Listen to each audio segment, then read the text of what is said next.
सभी का स्वागत है हमारे Q&A के तीसरे एपिसोड में। तो अब हम हमारा क्वेश्चन एंड आंसर सेशन जो है वो शुरू करेंगे। गीता मान सिंह 6060 का क्वेश्चन है, can I take honey instead of sugar. तो देखिए गीता जी, ऐसा है कि जो लोग ये कहते हैं कि शुगर का बेहतर ऑल्टरनेट है हनी या फिर गुड़ या फिर डेट्स, आप इनके चक्कर में मत पड़िएगा, क्योंकि जो डायबिटिक पेशेंट है उनके लिए सब एक बराबर है। सब इन सब चीजों से आपकी जो ब्लड शुगर है वो स्पाइक होगी। अब देखिए जो हमारा जो शुगर होता है, जो व्हाइट शुगर होता है, दैट इज 100% शुगर। जो गुड़ होता है वो है 98% शुगर। जो हनी है वो है 80% शुगर। और जो डेट्स है वो है 65 to 70% शुगर। अब आपको ऐसा लगेगा बाकी सब में तो कम कम है, तो फिर बेहतर ही हुआ। कम देखो, अगर जो नॉन डायबिटिक मरीज है ना उनके लिए फिर भी ठीक है, लेकिन जो डायबिटिक पेशेंट है ना उनके लिए सब एक बराबर है, क्योंकि आपका इंसुलिन रेजिस्टेंस ही ज्यादा है। तो जो आपका ब्लड शुगर स्पाइक होगा बाकी जो नेचुरल शुगर है वो लेने से, तो वो मतलब इक्वली लगभग उतना ही स्पाइक होगा। और जो आपको इसमें डायबिटीज में आपको जो रिवर्सल या रेमिशन आपको करना है, आप अगर मान लीजिए नॉर्मल आप जो पहले अगर आप शुगर लेते थे और अगर अभी आप हनी या फिर गुड़ या फिर डेट्स ज्यादा आप ले रहे हैं व्हाइट शुगर की जगह, तो उससे कोई फायदा होगा नहीं, क्योंकि आपका जो डायबिटीज है वो रेमिशन या रिवर्सल के स्टेट में नहीं जा पाएगा। हाँ, अगर आपको डेजर्ट्स में या फिर अगर आपको आपके मतलब कोई भी चाय वगैरह में अगर आपको नेचुरल शुगर कुछ मिठास डालनी है, तो फिर आप स्टीविया विद मॉन्क फ्रूट का कॉम्बिनेशन आप डाल सकते हैं। नेक्स्ट क्वेश्चन लेते हैं। विजय पाए 5951, सही है sir, till now we were told we should take heavy breakfast, it is better to skip breakfast to control sugar. देखिए इसमें ना दो केसेस होते हैं। एक तो ये कि अगर आपका वजन कम हो गया है डायबिटीज में, या तो आप अगर टाइप 1 डायबिटीज है या फिर आप टाइप 2 डायबिटीज में आपका वजन कम हो गया है, उसके भी ऐसे रीजन हो सकते हैं, जैसे सी पेप्टाइड वगैरह अगर कम हो गया, मतलब अगर नेचुरल इंसुलिन आपके शरीर में नहीं बन रहा हो उतना, तो आपका चांसेस है कि ब्लड जो आपका वजन है नॉर्मल से वो कम हो गया। ठीक है, तो ऐसे केस में आपको जो ब्रेकफास्ट है वो लेना है। ठीक है, मतलब आपको सिर्फ 3 बार आपको कुछ भी मतलब जैसे आपका ब्रेकफास्ट या लंच या डिनर, आपको ये तीनों लेना है जब आपका वेट कम हो गया है या फिर अगर आप टाइप 1 डायबिटिक है तो। और अगर आपका डायबिटीज टाइप 2 डायबिटीज है और आपका वजन ज्यादा है नॉर्मल से, तो आपको इंटरमिटेंट फास्टिंग करना है। वहां पे आपको सिर्फ लंच और डिनर लेना है, और जो आपका ब्रेकफास्ट है वो आपको तब स्किप करना है। ठीक, देखिए जो ब्रेकफास्ट का कंसेप्ट है ये उनके लिए सही है जिनका वेट कम है, जिनका वेट ज्यादा है वो 2 बार ही खाए, उतना ही काफी है। नेक्स्ट क्वेश्चन लेते हैं। Gracy Kashyap 8778, how reversal is possible, my HbA1c fasting blood sugar, my fasting blood sugar is 135। देखिए जो आपका फास्टिंग ब्लड शुगर है जो 135 वो ज्यादा है, आपका 80 से 100 के बीच होना चाहिए। और अगर आपका ये टाइप 2 डायबिटीज है, जो मुझे ऐसा लग ही रहा है कि टाइप 2 डायबिटीज ही होगा, तो ये आपका टोटली कंट्रोल, रेमिशन और रिवर्सल इसका हो सकता है। तो आप इसे करें जो हमारा LDCF डाइट है वो आप फॉलो करेंगे, तो आपका डेफिनेटली ये जो है रेमिशन और रिवर्सल के स्टेट में जाएगा। नेक्स्ट क्वेश्चन थोड़ा ये लंबा क्वेश्चन है। अजय कुमार दे 2416, I subscribe doctor, you did not tell about GL, GL is sugar और चीनी, carbohydrate convert into sugar, the common people do not know it, those who are diabetic should not eat rice, wheat, pulses। मतलब जो diabetic है उनको rice या फिर जो गेहूं है, चावल गेहूं या फिर दालें वो नहीं खानी चाहिए। These foods have high glycemic load, मतलब इनमें ग्लाइसेमिक लोड ज्यादा है। फिर उनने आगे ये कहा है कि जो आपने सोल्यूशन बताया है ऑल्टरनेटिव टू व्हीट आटा, जैसे कि पीनट, जो हमने मतलब जो हमारा जो मल्टीग्रेन आटा है जिसमें peanut, soybean, chickpea, whole wheat को मिक्स करके और आलमंड्स को मिक्स करके हम करते हैं, तो उसमें उन्होंने कहा है कि जो GL है पीनट का वो है 2.15, सोयाबीन है GL जो सोयाबीन है उसका है 3.13, चिकपी का है 17, और वो होल व्हीट का है 35, आलमंड का है 1.05। नमस्कार, आई एम फ्रॉम विधान Chandra Krishi Viswavidyalaya, west Bengal, Nadia BSc technical superintendent all India research project on chickpea and coconut, ICAR। अच्छा लगा देखकर, आप जैसे लोग जो है हमारा वीडियोस भी देख रहे हैं जो रिसर्च में इन्वॉल्व हैं। तो जैसे जैसे आपने कहा कि GI और GL का कंसेप्ट जो है वो हमने मिस कर दिया, पर बात ये है विधान जी आपका नाम सॉरी अजय अजय कुमारदे जी, देखिए बात ये है कि जो GI और GL का कंसेप्ट है वो बहुत ज्यादा कंफ्यूजिंग है। ऐसे बहुत सारे फूड्स हैं जिसमें जो ग्लाइसेमिक इंडेक्स है वो ज्यादा है, ठीक है, लेकिन जो उनका कार्बोहाइड्रेट है GL वो नॉर्मल है, ठीक है, मतलब वो काफी वो आप ले सकते हैं।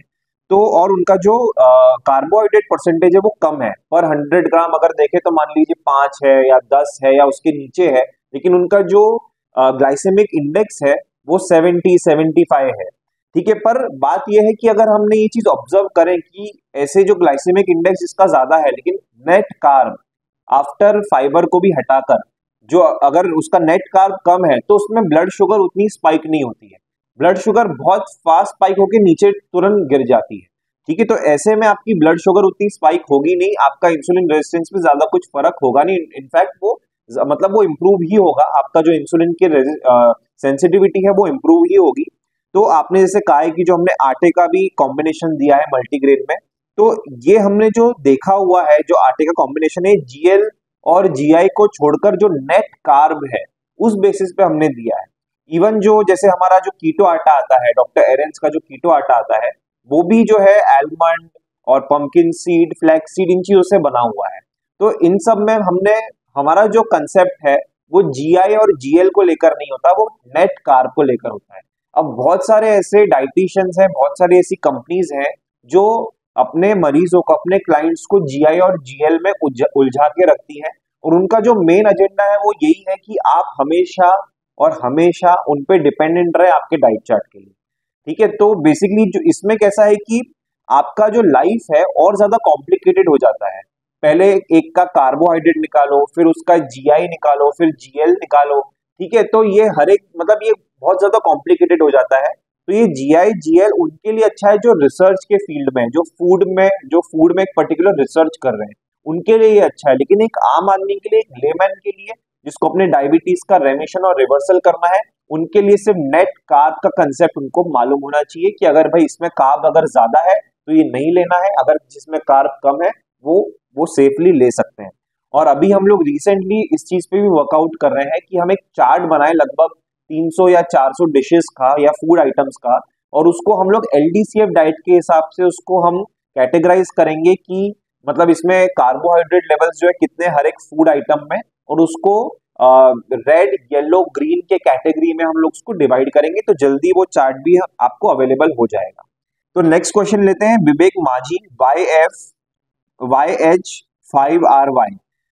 सर टाइप 1 डायबिटीज है, इंसुलिन 4 टाइम लेता हूं, इंसुलिन बंद नहीं होगा, फिर इसमें भी अदर प्रॉब्लम हो गया, प्लीज दिशा दिखाएं।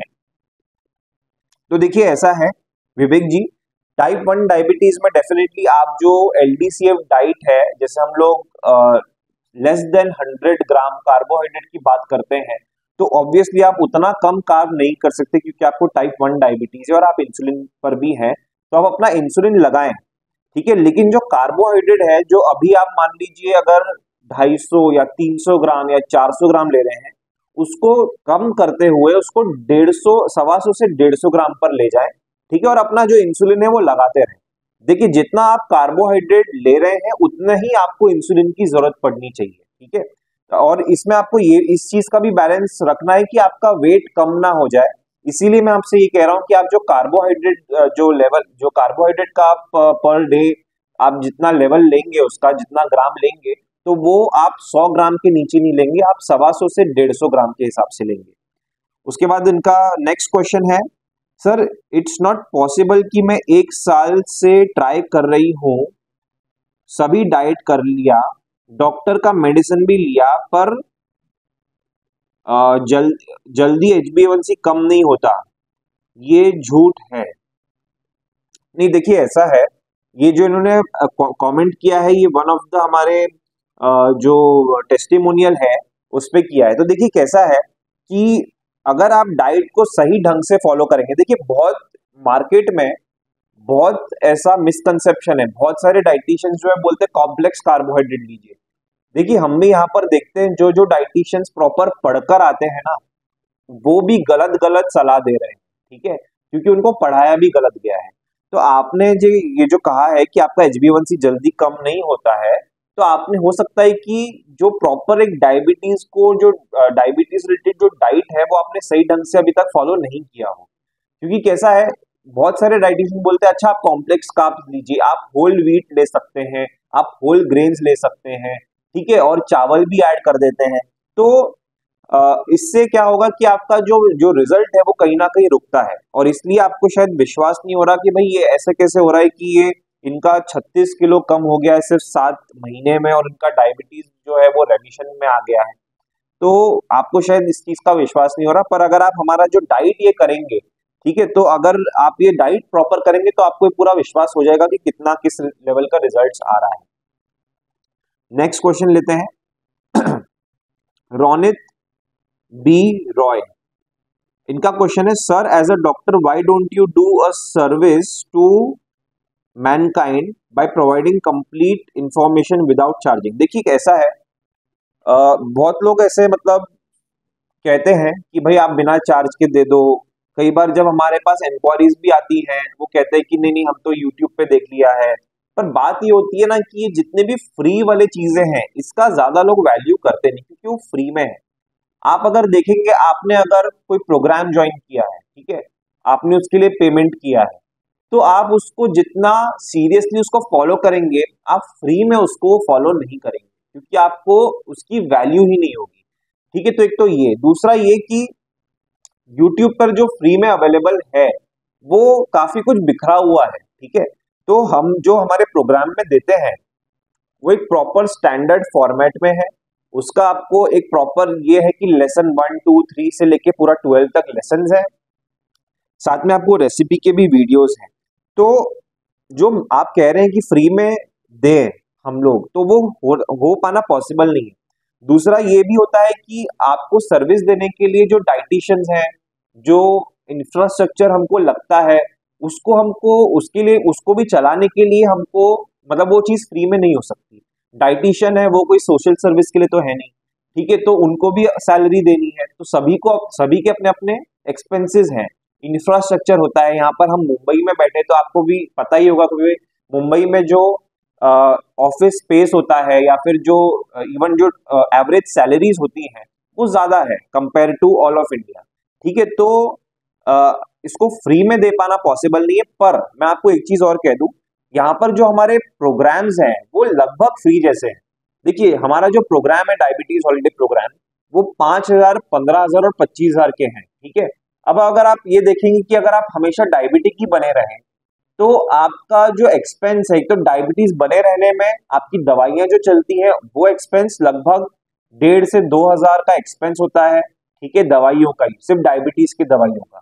इसके अलावा अगर कोई कॉम्प्लिकेशन आ गया हार्ट रिलेटेड या फिर ब्रेन स्ट्रोक या फिर किडनी, तो इसके जो है अपने अलग जो डॉक्टर्स के खर्चे होते हैं या सर्जरी वगैरह के खर्चे होते हैं या फिर इनकी जो दवाइयां होती हैं। तो कुल मिला के एक मरीज जो डायबिटिक मरीज है, अगर वो इतने लंबे समय तक 20-30 साल तक डायबिटिक बना रहेगा तो उसका 15-20 लाख रुपए तो ऐसे ही जाएगा। उसके सामने अगर वो सिर्फ प्रोग्राम में आ जाए, मतलब मैं कहूँ कि भाई 50,000 भी डाल दे तो वो पीनट्स है उसके लिए, ठीक है। तो हमारा तो प्रोग्राम फिर भी मैक्सिमम 25,000 तक जाता है। तो मुझे लगता है कि ये ऑलरेडी एक फ्री जैसा ही है, क्योंकि इसमें जो वैल्यू आपको मिलता है वो कई गुना ज्यादा है। नेक्स्ट क्वेश्चन लेते हैं, सर आप फ्री टाइम में क्या करते हैं? आरिश एक्सटेंशन का है, आप फ्री टाइम में क्या करते हैं? देखिए फ्री टाइम में तो थोड़ा सा रिसर्च वगैरह मतलब थोड़ा पढ़ लेते हैं, फिर थोड़ा सा फैमिली के साथ भी जो है थोड़ा समय बिता लेते हैं, कई बार बाहर घूमने भी जाते हैं। तो फ्री टाइम में ऐसे ही होता है। कभी पर काफी बार हम जो है हम लोग पढ़ ही लेते हैं कि, और वीडियोस भी देखते हैं कि भाई आगे हमको जो कंटेंट बनाना है तो उस पर थोड़ा रिसर्च कर लेते हैं, तो थोड़ा इसमें हमारा भी एक नॉलेज अपग्रेडेशन होता है। फिर नेक्स्ट क्वेश्चन है प्रसाद Naidu 2750, what Mani Tiwari is telling is influenced and match fixed. It is very difficult to reduce that much weight in short period. Even though PPBS reduced to normal, but FBS may not reduce within this short period. Reduction of HbA1c to normal takes time. देखिए ऐसा है, इनका basically ये कहना है, मैं इसको हिंदी में भी आपको बता देता हूँ। जो हमारा पिछला जो टेस्टिमोनियल था उसके लिए वो कह रहे हैं कि ये फिक्स्ड है और इतना वेट लॉस कर पाना वो पॉसिबल नहीं है इतने कम समय में। इसके बाद उन्होंने कहा है कि पीपीबीएस भले ही नॉर्मल आ जाए लेकिन फास्टिंग ब्लड शुगर इतनी जल्दी नॉर्मल नहीं आती। उसके बाद जो HbA1c है उसको भी नॉर्मल आने में समय लगता है। तो देखिए कैसा है प्रसाद नायडू जी, अगर आप हमारे जितने भी आप हमारे रिव्यूज देखेंगे, ठीक है, आप उनसे एक बार अगर पॉसिबल कहीं हो पाए, कभी वो मिल पाए, कभी वो सोशल मीडिया में आपको दिख जाए आप उनको मैसेज डालिएगा, ठीक है, आप उनसे पूछिएगा कि भाई ये जो था, ये जितने भी आपको रिव्यूज जो दिए गए हैं, क्या आपको कुछ बोला गया बोलने के लिए, ठीक है, आप एक बार उनको पूछिएगा। आपको यही मिलेगा कि भाई जितने भी हमारे इंटरव्यूज रहे हैं वो सब एक गुड फेथ में लिए गए इंटरव्यूज हैं, ठीक है। जो भी हमारे ऐसे क्लाइंट्स रहे हैं जिनको काफी अच्छे रिजल्ट्स मिले हैं, उनको क्योंकि जो उन्होंने वैल्यू पे किया था उनसे उनको कई गुना ज्यादा मिला है, तो उनको ऐसा लगा कि भाई उनको भी एक सोशल सर्विस करना चाहिए, अपना एक वीडियो, अपना एक टेस्टिमोनियल डालना चाहिए ताकि ज्यादा से ज्यादा लोग को अवेयरनेस हो। और देखिए कैसा है, जो वेट लॉस है, अगर आपने कहा है कि भाई इतना ज्यादा वेट लॉस होता है, अगर मान लीजिए किसी का वेट बहुत ज्यादा है, जरूरत से बहुत ज्यादा है, तो उनका शुरुआत में काफी फास्ट वेट लॉस होगा और फिर एक समय के बाद जो उसका स्पीड है वो धीरे धीरे वो स्लो डाउन हो जाता है और फिर एक टाइम के बाद अगर डाइट प्रॉपर ना हो या फिर उसमें बदलाव नहीं किए गए हो तो फिर वो वेट प्लेटो भी हो सकता है। पर यहाँ पर उन्होंने वेट अपने नॉर्मल लेकर आए हैं क्योंकि ऑब्वियसली अगर उनका कभी ऐसे प्लेटो भी आ जाता था तो वहां पर कुछ चेंजेस करके उसको वापस से रिड्यूस करने पे लगाया जाता था। तो जो वेट है उसकी बात कर रहे हैं। तो बेसिकली जो और HbA1c भी हमारे पास बहुत सारे ऐसे केसेस है जहां पर 14 या 12 से 5 और 4 पर भी आ गए हैं 6 महीने 7 महीने में। तो ऐसे बहुत सारे केसेस है, हमने बहुत सारे ऐसे एग्जांपल्स अब देख लिए हैं। हाँ, जो लोगों ने नहीं देखा है ऐसा एग्जाम्पल उनको ये बिलीव कर पाना मुश्किल हो जाता है, तो वो मैं समझ सकता हूँ। पर मैं बस उनसे ये कहना चाहता हूँ कि बजाय ये डालने के कि ये मैच फिक्स है, आप क्यों नहीं खुद ट्राई कर लें, हमारा जो LDCF डाइट है वो करके एक बार देख लें आप। उसके बाद नेक्स्ट क्वेश्चन है Ajay Kumar Yadav. Hello sir, very good video, thank you Ajay ji for your feedback. हाँ, नेक्स्ट क्वेश्चन लेते हैं Shahi Gosiya 5961। Low density carbohydrate and fat diet, मैं तो डॉक्टर्स का भेजा फ्राई करके खा जाती हूँ। तो देखिए ऐसा है कि आप बिल्कुल ये कर सकते हैं और भेजा में तो शुगर भी नहीं होता, तो आप ये बिल्कुल भेजा फ्राई करके आप खा पी सकते हैं, कोई प्रॉब्लम नहीं है इसमें। नेक्स्ट क्वेश्चन लेते हैं, इनका थोड़ा सा लंबा ही नाम है, @यूजर DX5HW7EM2B। सर मेरे HbA1c के रिपोर्ट में 6.4 है, मुझे क्या करना होगा? देखिए सिंपल है, LDCF डाइट आप फॉलो कीजिए, आपका जो भी HbA1c है, ब्लड शुगर है, वो ड्रॉप होने लगेगा। नेक्स्ट क्वेश्चन लेते हैं, निर्बन Chaudhary 6683। I understand that net carb is important for diabetics, but you have given a complete go by to glycemic index and glycemic load factor. These are also important in determining the spike of blood sugar. देखिए कैसा है, जो आपका insulin resistance है, okay, वो इससे determine होता है कि आप कितना लो कार्ब फूड ले रहे हैं। अब जैसे फॉर एग्जांपल मैंने पिछले भी वीडियो में बताया था और मैं एक वीडियो का लिंक डालूंगा डिस्क्रिप्शन में और सामने भी आपको ये दिखेगा इसका थंबनेल, जहां पे डॉक्टर अग्रवाल ने इस चीज पे एक बहुत ही ब्रीफली बात किया, लगभग ये शायद 20 मिनट या आधे घंटे का वीडियो होगा, आप वो देख लीजिएगा एक बार। और उसमें एकदम अच्छे से एकदम डिटेल में बताया है कि क्यों ग्लाइसेमिक इंडेक्स और ग्लाइसेमिक लोड का कंसेप्ट जो है वो बहुत ही ज्यादा कंफ्यूजिंग है। ये पेशेंट को मैथमेटिक्स की तरफ ले जाने की बात है, मतलब बेसिकली वो अपने जो फूड है, जो अपने डाइट चार्ट है, उसमें वो उसको मतलब वो फूड को अच्छे से, उस डाइट को अच्छे से फॉलो नहीं कर पाएंगे क्योंकि उनका ज्यादा टाइम तो मैथमेटिक्स में ही चला जाएगा, मतलब मैथ्स उसका गणित करने में चला जाएगा, ठीक है। तो इसीलिए इसको बहुत ही सिंप्लीफाइड रखा है कि आप नेट कार्ब के हिसाब से देखिए। वैसे मैं आपको ये अपील करूंगा कि ये जो वीडियो है, आप इस वीडियो खत्म होने के बाद ये जो ग्लाइसेमिक इंडेक्स और ग्लाइसेमिक लोड आपने जो क्वेश्चन किया है, इसके बारे में एक लंबा डिस्कशन हम लोग करेंगे अलग से वीडियो में, लेकिन तब तक आप ये वाला जो डॉक्टर अग्रवाल का वीडियो है उसको आप अच्छे से देखें, तो इससे आपको समझेगा कि जो जो लोग ग्लाइसेमिक इंडेक्स और ग्लाइसेमिक लोड की बात कर रहे हैं वो कितना ज्यादा कंफ्यूजिंग हो जाता है एक लेमैन के लिए। जो ग्लाइसेमिक लोड ग्लाइसेमिक इंडेक्स का जो कंसेप्ट है वो एक रिसर्चर के लिए, जो फूड रिलेटेड जो काम कर रहा है उनके लिए सही है, लेकिन ग्लाइसेमिक लोड ग्लाइसेमिक इंडेक्स जो है वो वैसे बहुत ज्यादा कॉम्प्लिकेटेड है, क्योंकि कुछ ऐसे फूड्स हैं जिसमें ग्लाइसेमिक इंडेक्स बहुत ज्यादा है पर नेट कार्ब बहुत कम है, तो वहां पर क्या है कि ब्लड शुगर तुरंत स्पाइक होकर तुरंत डाउन हो जाती है, तो उससे आपके इंसुलिन रेजिस्टेंस पर ज्यादा फर्क पड़ता नहीं है। अल्टीमेटली जो नेट कार्ब है वो देखा जाता है कि पूरे दिन भर में आपने नेट कार्ब कितना लिया है। नेक्स्ट क्वेश्चन, इनका क्वेश्चन है, doctor you said if we fast only water and no calorie, green tea, nimbu pani etcetera for 2 days we can bring down sugar level to normal and be free of diabetes, is that true? Is 2 days of fasting without food good to become non diabetic? देखिए 2 दिन में आप non diabetic नहीं हो सकते, आपका blood sugar control में आ सकता है और आप तब तक भूखे रहेंगे। तो बेसिकली ये जो वीडियो था हमारा, इसमें हमारा जो एक मैसेज था वो कन्वे करने का ये हमारा मोटो था इस वीडियो का। आप शायद वो वीडियो की बात करें 7 days में आप डायबिटीज, 7 दिन में जो डायबिटीज मुक्त आप होंगे, ठीक है, तो उसमें बेसिकली क्या है, एक कंसेप्ट आपको समझाने का हमारा प्रयत्न था कि अगर आप फूड को बंद कर दे तो आपका कैसे ब्लड शुगर कम हो जाता है, ठीक है, या फिर अगर आप फास्टिंग में रहे 2 दिन तो भी आपका ब्लड शुगर कितना ज्यादा कम हो जाता है। पर ऑब्वियसली इसका मतलब ये नहीं कि आप 2 दिन या कंटिन्यूसली आप फास्टिंग पे ही रहेंगे, फिर आपको एनर्जी कहाँ से मिलेगी।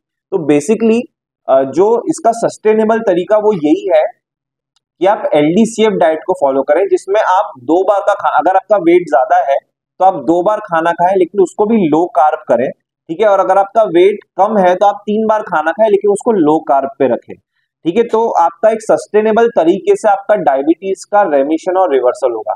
अगर आपको फिर भी और जानना है तो आप डायबिटीज हॉलिडे प्रोग्राम जो है वो आप ज्वाइन कर सकते हैं। नेक्स्ट क्वेश्चन, रतन बजाज 8570, सर मेरी एज 54 है, मेरी फास्टिंग ब्लड शुगर 130 और PP जो है वो 160 है, क्या ये नॉर्मल है? क्या ये नॉर्मल है? कोई मेडिसिन नहीं ले रहा हूं, कोई प्रॉब्लम तो नहीं है?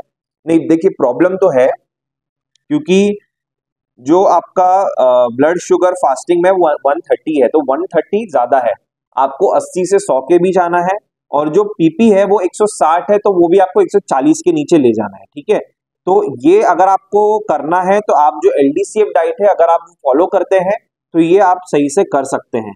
अच्छा, इसमें आप कह रहे हैं कि दवाई नहीं ले रहे हैं, देखिए बहुत लोग ऐसे कहते हैं कि हम दवाई नहीं ले रहे, हमारा ब्लड शुगर पर ज्यादा है तो ये चलेगा क्या, क्योंकि दवाइयों से हमको साइड इफेक्ट हो सकता है। पर बात यह है कि अगर आप दवाइयां नहीं लेंगे, या तो आप डाइट अच्छे से कर लीजिए, और डाइट नहीं कर पा रहे हैं ना तो आप दवाई ले लीजिए, क्योंकि अगर आप दवाई नहीं लेंगे तो आपका वेट लॉस भी होगा और जो डायबिटीज से होने वाले कॉम्प्लिकेशन है वो ज्यादा जल्दी आएंगे। दवाई लेने पर भी आएंगे पर काफी लेट आएंगे, ठीक है, पर अगर आप दवाई नहीं लेंगे तो पक्का जल्दी से जल्दी आएंगे आपको डायबिटीज से जो कॉम्प्लिकेशन है वो, जैसे कि क्या कॉम्प्लिकेशन है, ब्रेन स्ट्रोक, हार्ट डिजीज, आंखों से धुंधलापन, तो रेटिनोपैथी, नेफ्रोपैथी, किडनी का प्रॉब्लम, हाथ पैर में जलन चुभन, न्यूरोपैथी, ठीक है, ट्राइग्लिसराइड, कोलेस्ट्रॉल बढ़ा हुआ होना, ये सारे जो कॉम्प्लिकेशन है अगर आप दवाई नहीं लेते अपने डायबिटीज का तो कॉम्प्लिकेशन आएंगे, जल्दी आएंगे। और अगर आप डाइट करें तो वो बेस्ट है, फिर आपको दवाइयों की भी जरूरत नहीं है और आपको मतलब कोई कोई कॉम्प्लिकेशंस भी नहीं आएंगे, तो वो सबसे अच्छा तरीका है, ठीक है, तो या तो आप डाइट अच्छे से फॉलो कर लें और डाइट नहीं कर रहे हैं तो दवाई अच्छे से लें।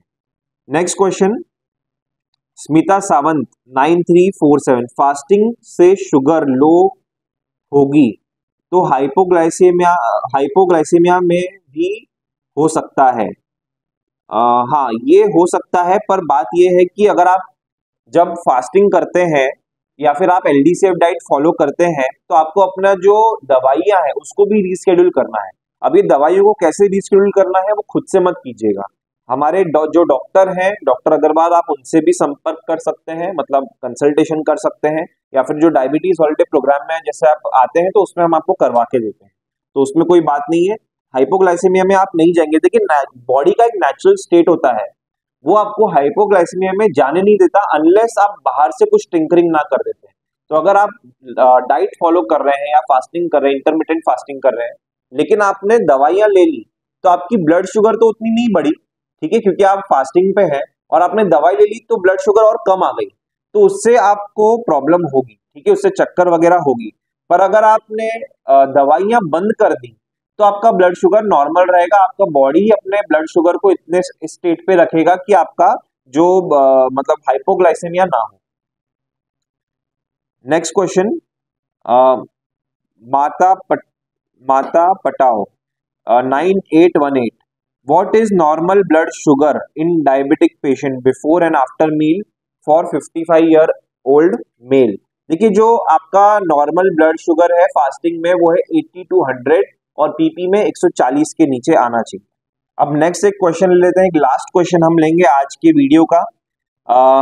सैलमूज PU6VG, please don't mislead regarding yellows of eggs. Egg yellow is good HDL cholesterol.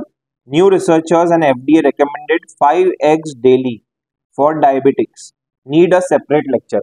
देखिए कैसा है कि इसमें अभी भी बहुत मतलब कोई एक पक्ष ये बोल रहा है कि येलो जो है वो कोलेस्ट्रॉल बढ़ाएगा, कुछ ऐसे लोग बोलते हैं, अब काफी आ गए हैं, आपने सही कहा, जो रिसर्चेस आए हैं कि जो येलो है दैट इज हेल्दी फैट, ठीक है, तो हम इस चीज को मानते हैं कि इट इज हेल्दी फैट, पर हमें इस चीज में रिस्क नहीं लेना चाहिए। और अगर आप 4 अंडे ले रहे हैं, आप चारों का येलो मत लीजिए, आप 2 का येलो लीजिए, ठीक है, तो एक थोड़ा सा मतलब आपको हेल्दी फैट भी मिल जाए, पर इतना भी ज्यादा ना हो कि कोलेस्ट्रॉल बढ़ जाए। तो इसमें और फर्दर और रिसर्च आना बाकी है, मतलब इस पे काफी कंटिन्यूअस रिसर्च प्रोसेस है, ठीक है, तो अभी भी बहुत लोग ये कहते हैं कि भाई ये घी नहीं लेना है, और ये येलो जो योक होता है उसमें कोलेस्ट्रॉल बढ़ता है, पर ऑब्वियसली हमारा ये मानना है कि जो रूट कॉज है कोलेस्ट्रॉल बढ़ने का वो है डायबिटीज, और दूसरा जो कॉज है वो है अनहेल्दी फैट, मतलब vegetable oil, edible oil, palm oil, ये सब, ठीक है, तो इससे इन्फ्लामेशन बढ़ता है। पर हाँ, जो हेल्दी फैट है वो कौन से, जैसे आपने कहा येलो जो है एग का, वो एक अच्छा ऑप्शन है हेल्दी फैट का। उसके बाद फैटी फिश हो गया, या नॉर्मल जो फिश है वो है, ठीक है, दैट इज गुड फैट। फिर घी है, वो एक अच्छा फैट है, ये तो हमारे पूर्वज कहते ही थे कि भाई आप घी खाओ, ठीक है, तो अब देखो जो अमेरिकन है अब वो बोलते क्लेरिफाइड बटर लो, ठीक है, तो अब वहां पर घी ज्यादा बिकने लगा है। पहले इन्होंने कोकोनट ऑयल को भी बदनाम किया था। कोकोनट ऑयल जो कितना एक्सपोर्ट होता है, श्रीलंका में भी मैंने एक यूट्यूब पर देख रहा था वीडियो, एक कोई तो श्रीलंका में एक फैक्ट्री है जो बहुत ज्यादा एक्सपोर्ट करती है कोकोनट ऑयल, इवन यूरोपियंस और अमेरिकन को, अमेरिकन कंट्रीज में। तो ये जो आपने कहा है कि ये हेल्दी फैट है, अच्छा है, आप अच्छा इसके अलावा एलमंड्स है, ठीक है, तो वॉलनट है, ये सब भी एक हेल्दी फैट में आता है, तो ये सब आप ले सकते हैं, कोई प्रॉब्लम नहीं है इसमें। आप पर जो एग येलो है इसको आप लें, पर ऐसा नहीं कि बहुत ज्यादा लेना है उसको, ठीक है, तो मतलब उसको एक रिस्क फैक्टर को रोकने के लिए है, ठीक है। Thank you. आज का जो हमारा सेशन है वो यहीं तक हम रखते हैं, तो अब मिलते हैं आपको हमारे जो 4th एपिसोड है उसमें। Thank you very much.